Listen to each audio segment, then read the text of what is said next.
The breaking point. The Galactic Assembly had stood for 12,000 years as a beacon of civilization among the stars. Within its crystalline halls orbiting the neutral world of Sanctuary, representatives from 463 species gathered to resolve disputes, forge alliances, and maintain the fragile peace that held their corner of the universe together. Among these countless voices, humanity had earned a unique reputation over the past 2 millennia. They were the mediators, the peacemakers, the species that had not raised a weapon in anger for 2,000 years. Director Elena Reeves stood at the observation deck of Unity Station, humanity's primary diplomatic outpost at the edge of known space. She was a woman in her 60s, with silver streaks running through her dark hair and eyes that had witnessed countless negotiations. Behind her, the station hummed with its usual activity as diplomats, traders, and cultural ambassadors moved through the corridors. Unity Station was a symbol of everything humanity had become after the ancient wars, a place where problems were solved with words instead of weapons. Her communication device chimed with an urgent priority signal. Elena's assistant, a young man named David Park, appeared on the screen with an expression that made her blood run cold. His face was pale and his hands were shaking slightly as he held a data tablet. Director Reeves, we have a situation. The colony ship New Dawn has been reported missing. All attempts to contact them have failed for the past 48 hours. Elena felt her chest tighten. The New Dawn was not just any vessel. It was carrying 500 children ages 5 to 14, along with their teachers and guardians. They were traveling to the educational colony of Horizon's Edge, a journey that should have been routine and safe.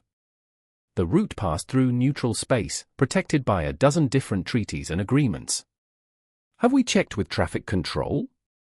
Could they have diverted course due to technical issues? Elena asked, though she already knew the answer would not be so simple. David shook his head.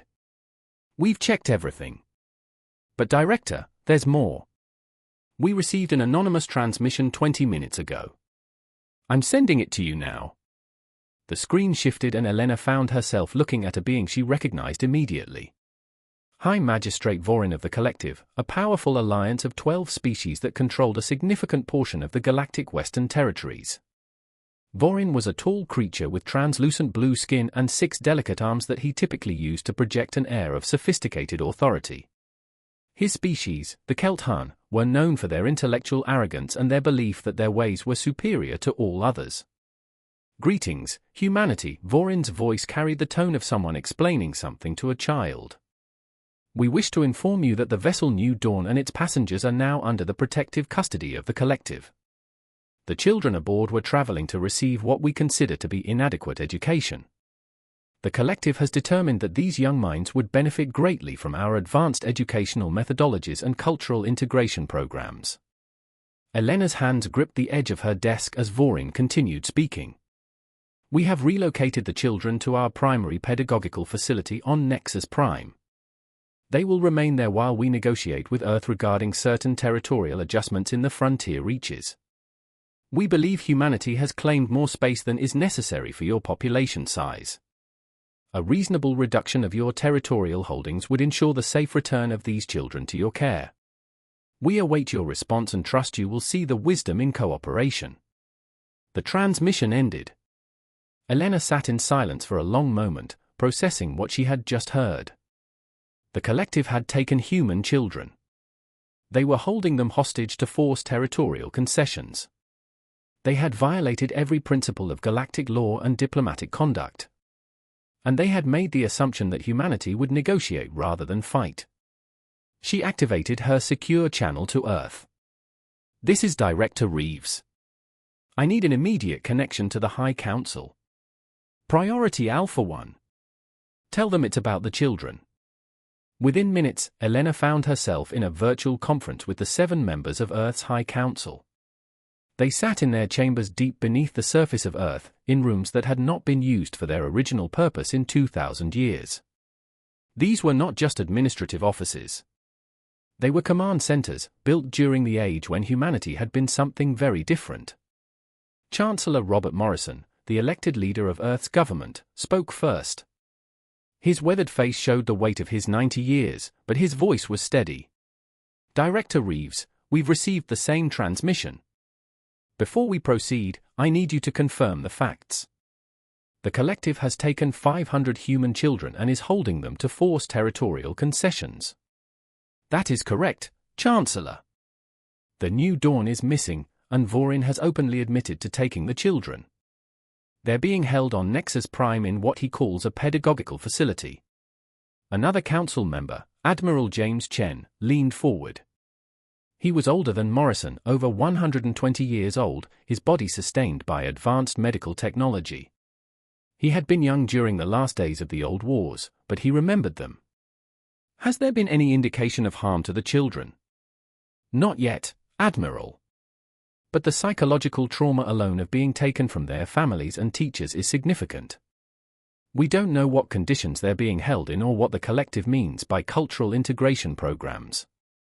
The council members exchanged glances. Something passed between them, a shared understanding that Elena could sense even through the virtual connection. Chancellor Morrison took a deep breath before speaking. Director Reeves, what I'm about to tell you is classified at the highest level. 2,000 years ago, humanity made a choice. We had won a terrible war against an enemy that sought to enslave us. In the process, we discovered what we were truly capable of when survival was at stake. We erased our enemy so completely that most species today don't even know they existed. After that war, we looked at ourselves and were horrified by what we had become. He paused, gathering his thoughts. We made a collective decision as a species. We would pursue peace with absolute dedication.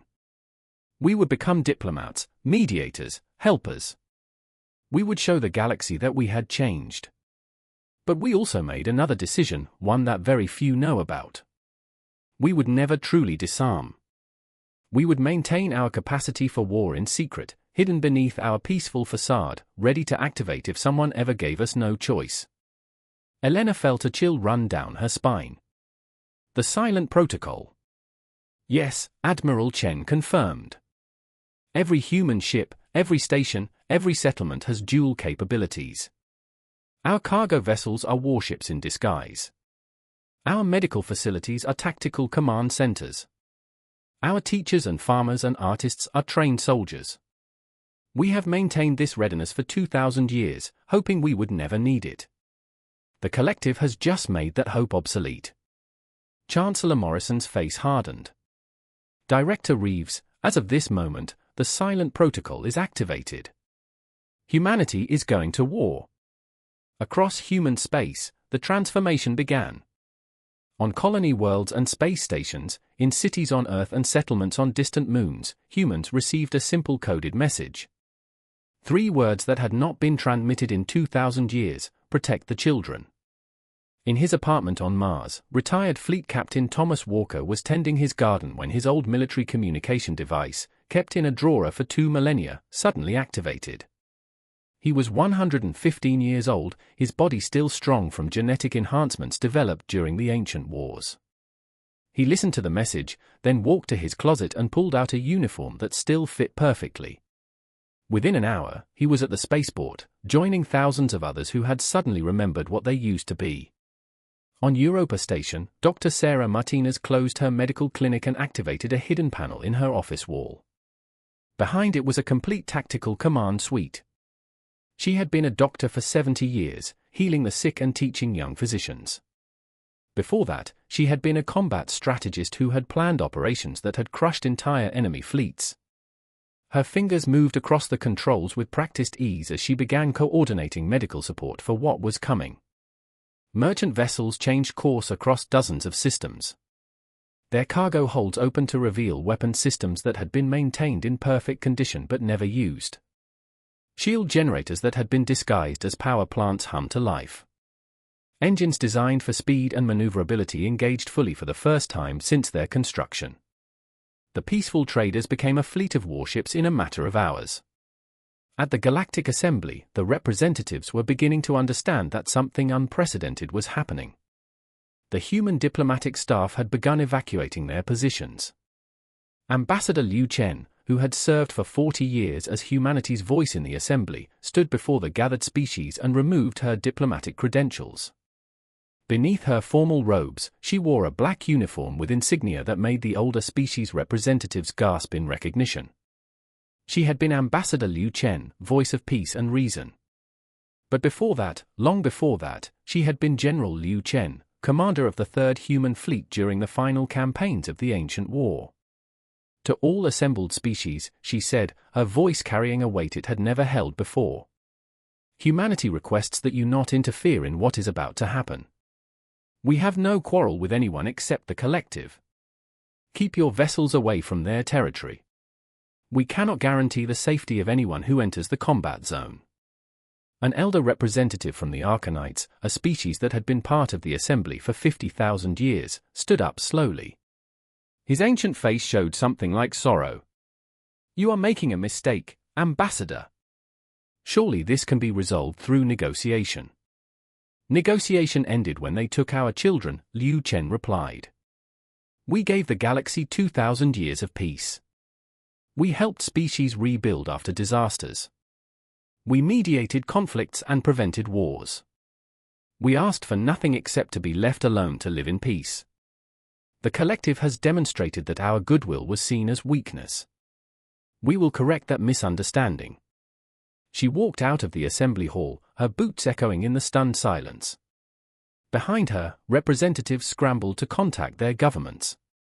The older species, those who remembered or had access to historical records, began issuing orders to pull back their vessels from anywhere near collective space. They knew what was coming. On Nexus Prime, High Magistrate Vorin reviewed reports with growing confusion. His intelligence analysts were showing him data that made no sense. Human vessels were converging on his territory from every direction. Not hundreds of ships, but thousands.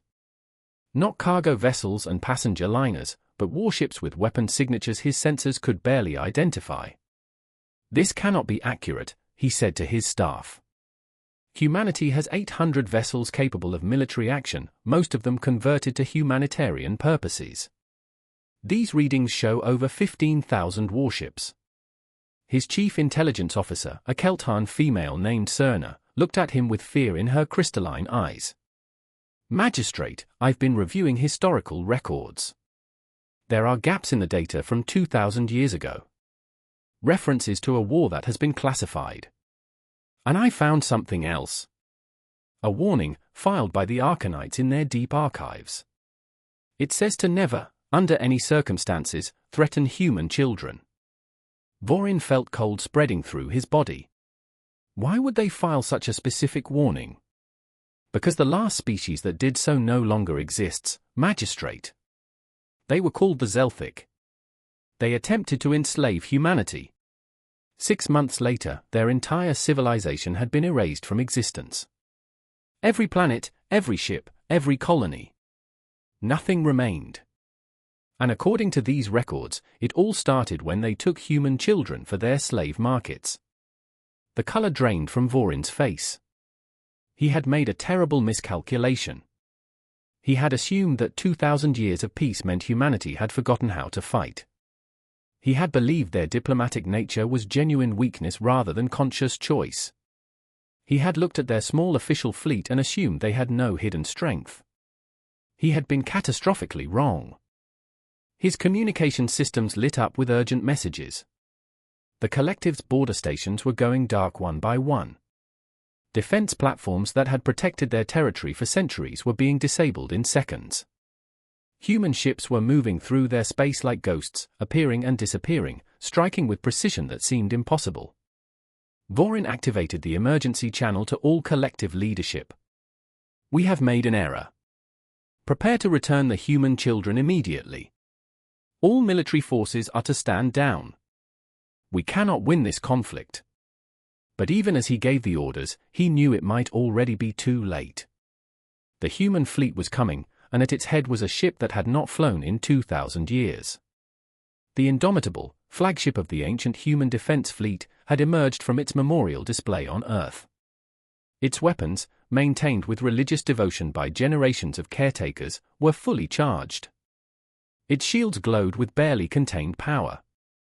On the bridge of the Indomitable, Fleet Admiral Marcus Reeves, Elena's younger brother, sat in the command chair. He was 80 years old, but his body was enhanced and combat-ready. He had trained his entire life for a day he hoped would never come. Now that day had arrived, and he was ready. "Status report," he commanded. "All fleets are in position, Admiral. We have 16,000 vessels ready for combat operations. The collective's defenses are already compromised. We can reach Nexus Prime within 6 hours." Marcus looked at the tactical display showing the location of the pedagogical facility where the children were being held. 500 human children, scared and alone, wondering if anyone was coming to save them.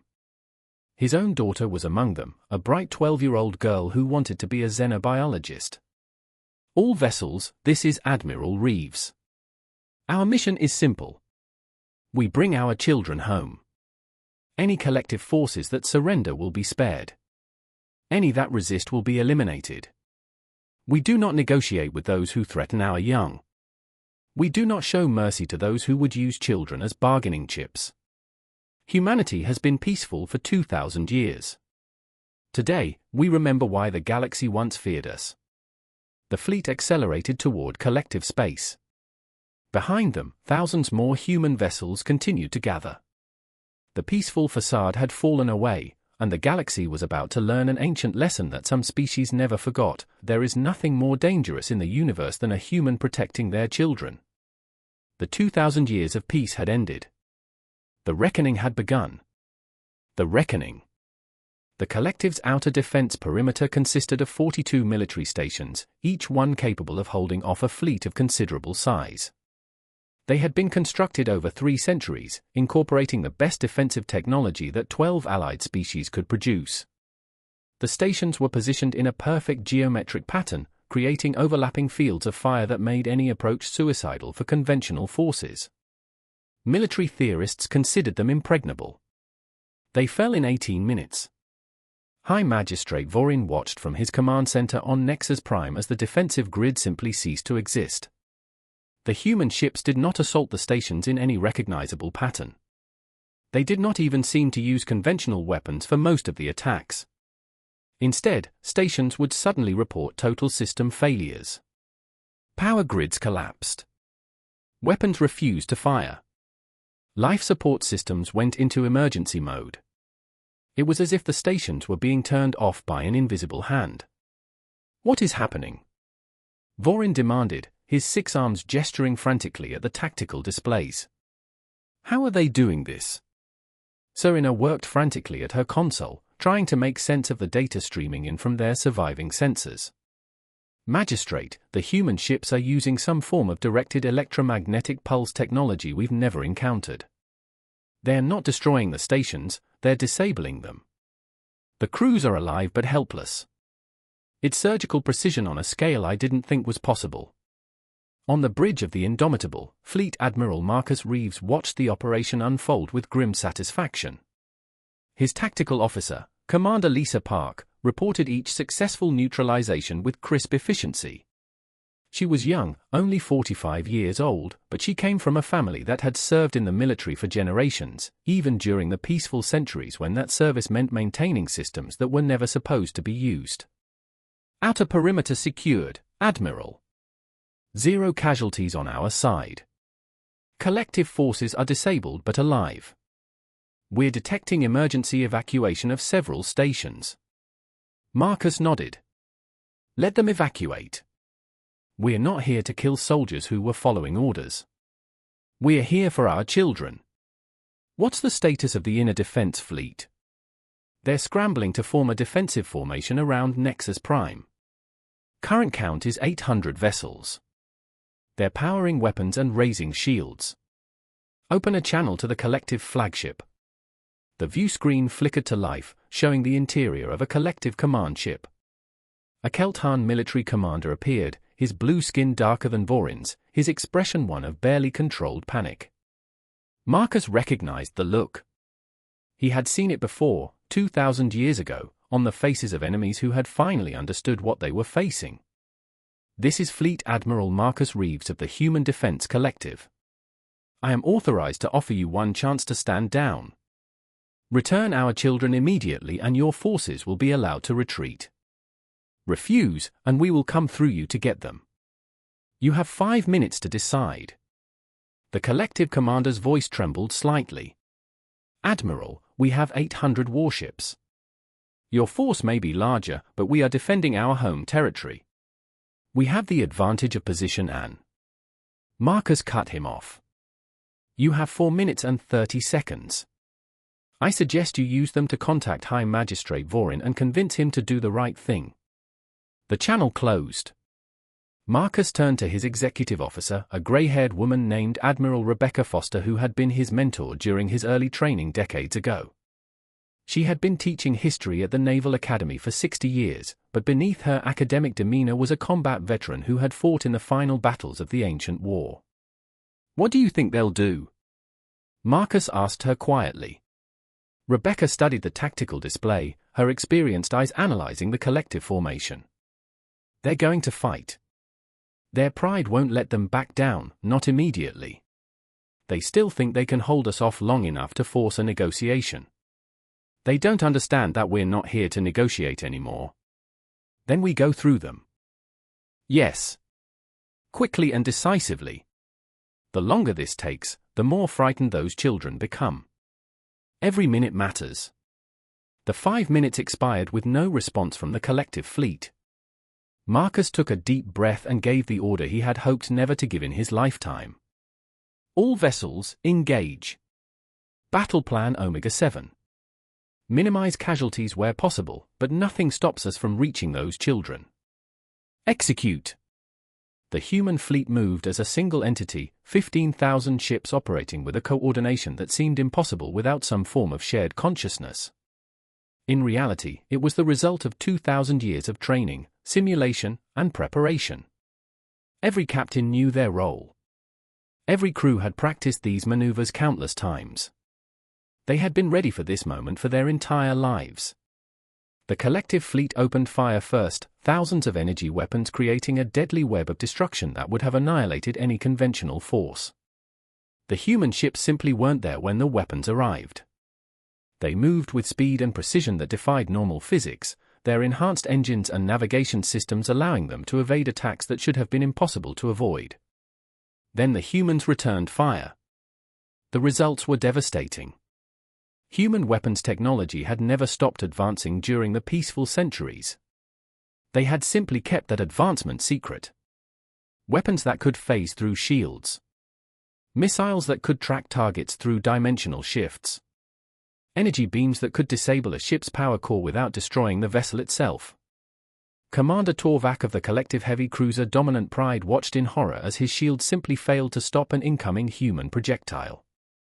It passed through the defensive barrier as if it didn't exist, struck his engine core, and detonated with enough force to cripple the ship without destroying it. His crew survived, but his vessel was helpless, drifting in space while emergency systems struggled to maintain life support. All around him, the same scene repeated across the collective fleet. Ships were disabled, crippled, forced to surrender. Those few captains who tried to fight to the death found their weapons mysteriously malfunctioning at critical moments. The humans were not just winning, they were controlling the entire battlefield with a mastery that spoke of capabilities far beyond what anyone had imagined.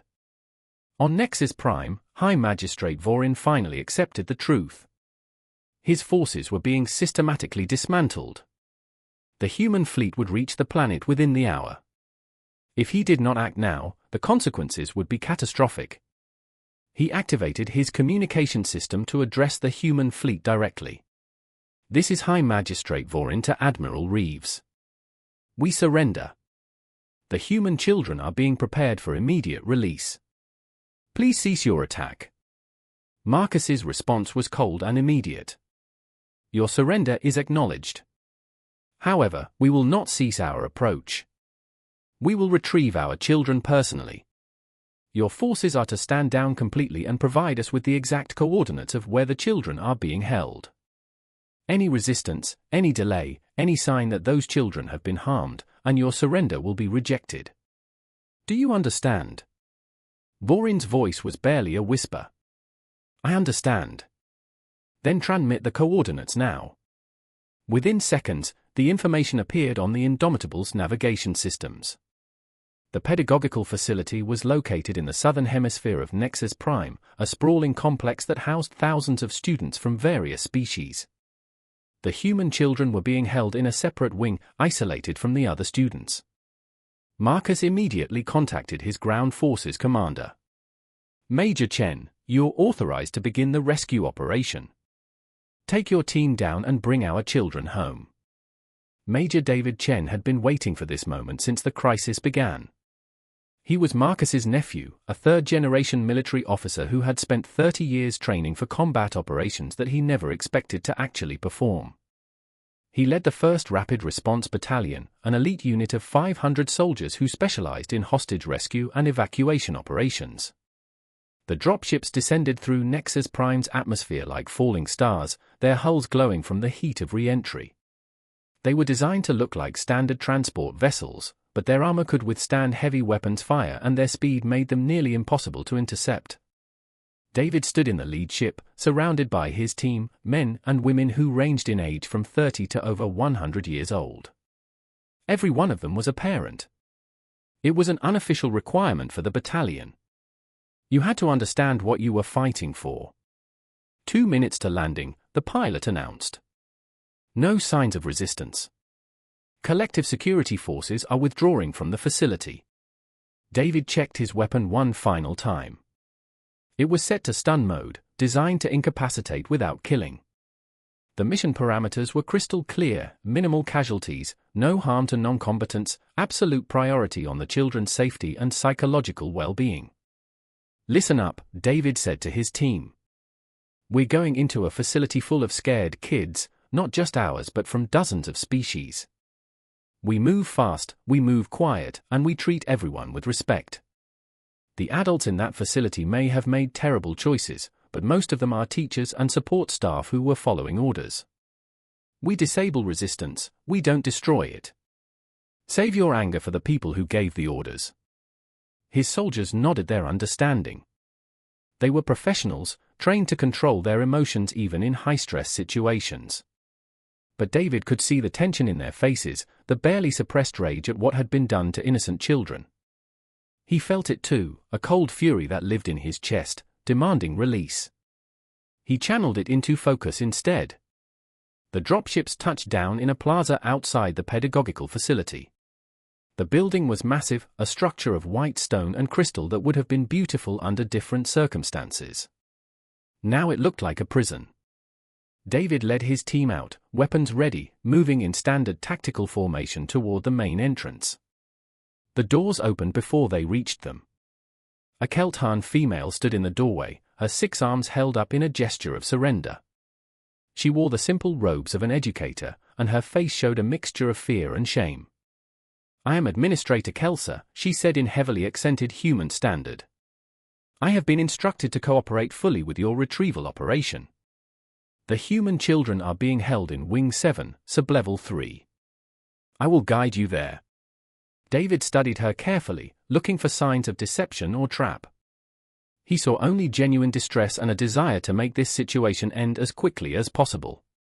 Lead the way, Administrator. My team will follow. Make any sudden movements and you will be stunned immediately. Do you understand? Yes. Please, follow me. I want to help you get them home safely. They moved through the facility's corridors, passing classrooms and common areas where students from various species watched with wide eyes as the armed humans marched past. David noticed that many of the non-human children looked frightened, not of his soldiers but of the situation itself. They had been attending school one day, and now there were armed troops moving through their building. He made a mental note to recommend that counselors be made available for all the students here, not just the human children. This trauma would affect everyone. Wing 7 was sealed behind a heavy security door. Administrator Kelsa entered her authorization codes with shaking hands, and the door slid open to reveal a long corridor lined with individual rooms. Through the transparent walls of those rooms, David could see them. 500 human children ages 5 to 14, wearing grey institutional uniforms. Some were sleeping, exhausted from stress. Others were crying quietly. A few sat in defiant silence, their young faces showing anger and fear in equal measure. David felt his professional composure crack slightly.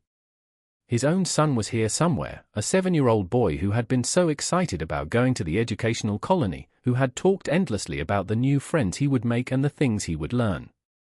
To see these children caged like prisoners, their heads shaved in some misguided attempt at uniformity, their spirits clearly broken by days of captivity, it took every ounce of his training not to simply rage at the injustice of it. Instead, he took a breath and activated his communication system to speak to all the children at once through the facility's audio system. His voice was gentle, the tone a father would use to comfort a scared child. "Hello everyone. My name is Major Chen. We're soldiers from Earth, and we've come to take you home. You're safe now. No one is going to hurt you anymore.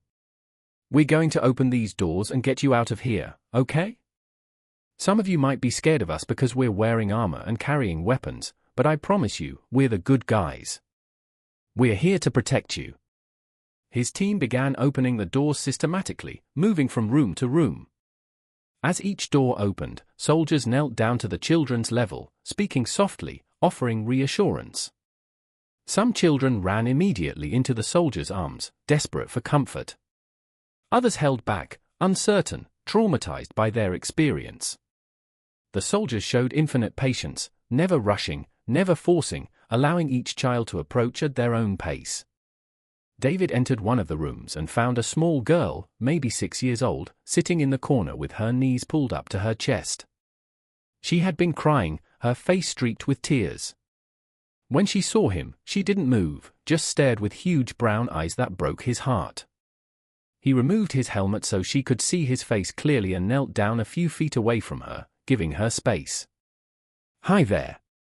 What's your name?" The girl's voice was barely a whisper. "Emma. That's a beautiful name, Emma. I'm David. I have a little boy about your age. His name is Tommy, and he's here too, somewhere in this building. We're going to find him and all your friends and take you home. Would you like that?" Emma nodded slowly, and then asked the question that made David's chest tight. "Are you really taking us home?" "They said we couldn't go home. They said we had to stay here and learn their way." David felt rage surge through him again, but he kept his voice calm and gentle. "They were wrong, Emma. You're going home. I promise. Can I help you up?" She nodded and reached out her small hand. David took it gently and helped her to her feet. Then, without warning, she threw her arms around his neck and started crying again, this time with relief rather than fear. He held her carefully, this small child who had been through so much, and made a silent promise that those responsible for this would face justice. Throughout the facility, similar scenes played out as the soldiers gathered the children. Medical personnel who had come with the rescue team began preliminary examinations, checking for injuries or signs of abuse. The initial reports were cautiously positive. The children had been psychologically traumatized and subjected to what appeared to be the beginning of cultural indoctrination programs, but they had not been physically harmed. It was a small mercy in a situation with very few mercies to be found. Within 2 hours, all 500 children had been gathered, medically assessed, and prepared for evacuation.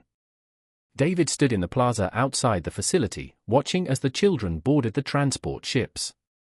Each child was accompanied by at least one soldier or medical personnel, no one was left alone. Some of the older children were helping comfort the younger ones, showing remarkable resilience despite their ordeal. David found his own son among the last group to board. Tommy saw him and ran, crashing into his father's arms with enough force to nearly knock him over. "Dad! I knew you'd come.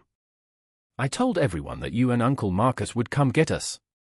David held his son tightly, feeling emotions he had kept locked away for days finally breaking free. "Of course we came, Tommy. Nothing in the galaxy could have stopped us from getting you back. Are the bad people going to get in trouble?" "Yes, son. They're going to face consequences for what they did. But that's not something you need to worry about. Right now, we just need to get you and all your friends home where you belong. As the last transport lifted off from Nexus Prime, David contacted the Indomitable. "Admiral, this is Major Chen. Package secure. All 500 children recovered. They're scared and traumatized, but they're alive and physically unharmed. We're bringing them home." On the bridge of the flagship, Marcus Reeves felt relief wash over him like a wave, followed immediately by the cold satisfaction of a mission accomplished. "Acknowledged, Major. Outstanding work. Return to the fleet immediately." He turned to face the view screen where High Magistrate Vorin had been waiting, his face showing the haunted expression of someone who finally understood the magnitude of his mistake. Marcus's voice was cold and precise. "The children are safe, Magistrate. That is the only reason your planet still exists. However, there will be consequences for your actions. The Galactic Assembly will convene an emergency tribunal to address what you have done. Humanity will be presenting charges of kidnapping, hostage-taking, and violation of galactic law. Additionally, the Collective will immediately withdraw from all disputed territories and pay reparations to every family affected by this incident." Vorin's voice was defeated. "We will comply with whatever the Assembly decides. You will comply because you have no other choice. But understand something, Magistrate. The galaxy is going to learn a lesson today. For 2,000 years, humanity has been peaceful because we chose peace, not because we were incapable of war. We helped species rebuild after disasters. We mediated conflicts.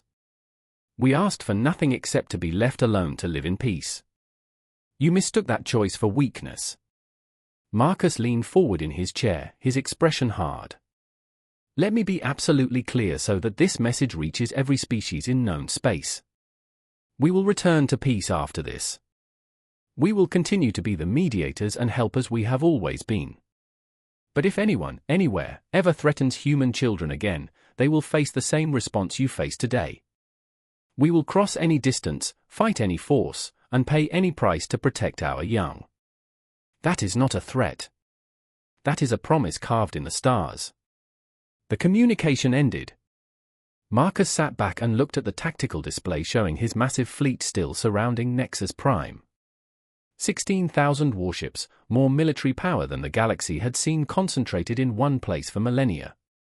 And this was just the first wave. Behind them, tens of thousands more vessels were still being mobilized across human space. Admiral Rebecca Foster stood beside his chair, her weathered face thoughtful.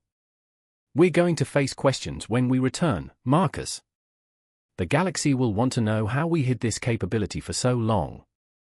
They'll want explanations. And they'll get them," Marcus replied. "We'll be honest about what we are and what we've always been. We chose peace, but we never stopped being ready for war. Maybe it's time the galaxy understood that distinction. What happens now?" Marcus thought about the 500 children on their way back to their families. He thought about the message this incident would send across the stars. He thought about the 2,000 years of peace that had just ended and the new understanding that would emerge from this crisis. "Now we go home," he said quietly. "We return these children to their families. We help them heal from this trauma. And then we go back to being who we've always been, a peaceful species that will go to war only when we have no other choice. But the galaxy will remember what happened here today. They'll remember that humanity's kindness has limits, and that those limits are drawn around our children." The human fleet began its withdrawal from collective space, leaving behind disabled ships and humbled enemies. The journey home would take weeks, time that would be spent providing counseling and support to the traumatized children, helping them process what they had experienced and begin the long road to recovery. In the Galactic Assembly, the older species who had watched this crisis unfold with knowing dread began the process of educating their younger colleagues about humanity's true nature. Ancient files were unsealed. Historical records were made public. The story of the Zelthic, the species that had tried to enslave humanity 2,000 years ago and had been erased from existence in response, became required reading for every diplomatic student in the galaxy. A new understanding emerged. Humanity was peaceful by choice, gentle by conscious decision, helpful because they genuinely wanted to be. But beneath that carefully maintained facade was something ancient and powerful, something that had evolved over millions of years of survival on a dangerous world, something that had been refined into a military capability that few species could match. They were simultaneously the galaxy's best friends and its most dangerous enemy, and the line between those two states was drawn at their children. In the months that followed, the territorial disputes that had motivated the collective's initial actions were resolved quietly and quickly. The collective paid their reparations and withdrew from contested areas. High Magistrate Vorin and his senior advisors faced trial at the Galactic Assembly and were found guilty of crimes against sapient beings. Their punishment was exile and disgrace, their names becoming synonyms for catastrophic diplomatic failure. The 500 children returned to their families and, with time and support, began to heal. Some would carry the scars of their ordeal for the rest of their lives, but they would also carry the knowledge that when they had been in danger, their entire species had risen up to save them. Nothing had been more important than bringing them home safely. No cost had been too high, no distance too great, no enemy too powerful. And across human space, people quietly returned to their peaceful lives. The warships were converted back to their civilian configurations. The soldiers returned to their roles as teachers, doctors, farmers, and artists. The weapons were maintained and hidden away once more. The galaxy's most powerful military force simply vanished back into the facade of peaceful humanity, ready to emerge again only if needed. But now everyone knew the truth. Humanity had not forgotten how to fight. They had simply chosen not to, and that choice made all the difference. Peace maintained through genuine conviction and strength was far more stable than peace maintained through fear or weakness. The galaxy had learned to respect that choice and to never again make the mistake of confusing human kindness with human weakness. The 2,000 years of peace had been interrupted, but they had not ended. They had simply been reinforced with a reminder written in the stars: threaten human children at your absolute peril, for there is nothing in the universe more dangerous than a species protecting its young. The lesson had been taught. The galaxy would not forget.